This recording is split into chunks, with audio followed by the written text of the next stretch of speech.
বিএনপির মহাসচিব মির্জা ফখরুল ইসলাম আলমগীর বলেছেন, গণতন্ত্রের কোনো বিকল্প নেই, আর গণতন্ত্রকে প্রাতিষ্ঠানিক রূপ দিতে হলে নির্বাচনই হচ্ছে একমাত্র পথ, যার মাধ্যমে আমরা গণতন্ত্রের পথে পৌঁছাতে পারি। রোববার বিকেলে ঠাকুরগাঁও বড় মাঠে জেলা বিএনপির আয়োজনে জিয়া স্মৃতি ফুটবল টুর্নামেন্টের উদ্বোধনী অনুষ্ঠানে কথা বলেন তিনি। গণতন্ত্রের কোনো বিকল্প নেই এবং গণতন্ত্রকে প্রাতিষ্ঠানিক রূপ দিতে হলে নির্বাচনই হচ্ছে একমাত্র পথ, যার মাধ্যমে আমরা গণতন্ত্রে পৌঁছতে পারি। সচিবালয় অভিমুখে সরকারি প্রাথমিক বিদ্যালয়ের সুপারিশপ্রাপ্ত শিক্ষকদের লাঠিপেটা, কাঁদানি গ্যাস নিক্ষেপ ও জল কামান ছড়ে ছত্রভঙ্গ করে দিয়েছে পুলিশ। রোববার দুপুর ৩টার দিকে ঢাকার শাহবাগে জাতীয় জাদুঘরের সামনে মহাসমাবেশ করে আন্দোলনকারীরা। সেখান থেকে পদযাত্রা করে সহস্রাধিক আন্দোলনকারী হাইকোর্ট মাজারের সামনে যান। সেখানে সচিবালয়মুখী রাস্তায় তারা পুলিশের বাধার মুখে পড়েন। তখন আন্দোলনকারীরা ওই রাস্তায় অবস্থান নেন।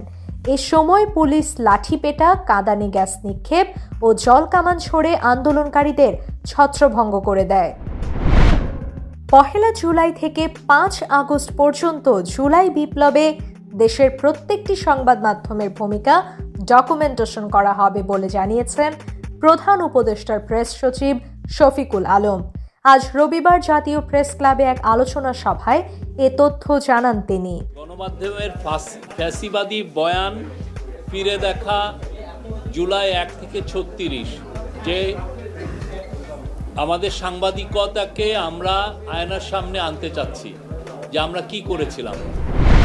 চলতি ফেব্রুয়ারি মাসের প্রথম ১৫ দিনে বৈধ পথে ১৩১ কোটি ২৩,৩০,০০০ মার্কিন ডলার রেমিটেন্স এসেছে, দেশীয় মুদ্রায় যার পরিমাণ ১৬,১৪০ কোটি টাকা। দৈনিক গড়ে রেমিটেন্স এসেছে ৮ কোটি ৭৪ লাখ ডলার বা ১,০৭৬ কোটি টাকা। রোববার ১৬ ফেব্রুয়ারি কেন্দ্রীয় ব্যাংকের প্রকাশিত হালনাগাদ প্রতিবেদন থেকে এ তথ্য জানা গেছে।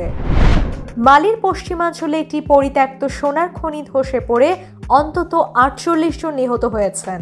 স্থানীয় সময় শনিবার সন্ধ্যায় এ মর্মান্তিক দুর্ঘটনা ঘটে। জানা যায়, ধসে পড়া সোনার খনিটি অনেক আগেই পরিত্যক্ত ঘোষণা করা হয়েছিল, তবে স্থানীয়রা অবৈধভাবে সেখানে সোনার খোঁজ চালিয়ে যাচ্ছিলেন। পুলিশের এক সূত্র জানায়, শনিবার সন্ধ্যা ৬টার দিকে খনিটি ধসে পড়ে। এতে ৪৮ জন নিহত হয়েছেন, কয়েকজন পানিতে ডুবে মারা গেছেন। নিহতদের মধ্যে একজন নারীও ছিলেন, যার পিঠে তার ছোট্ট শিশুটি বাঁধা ছিল।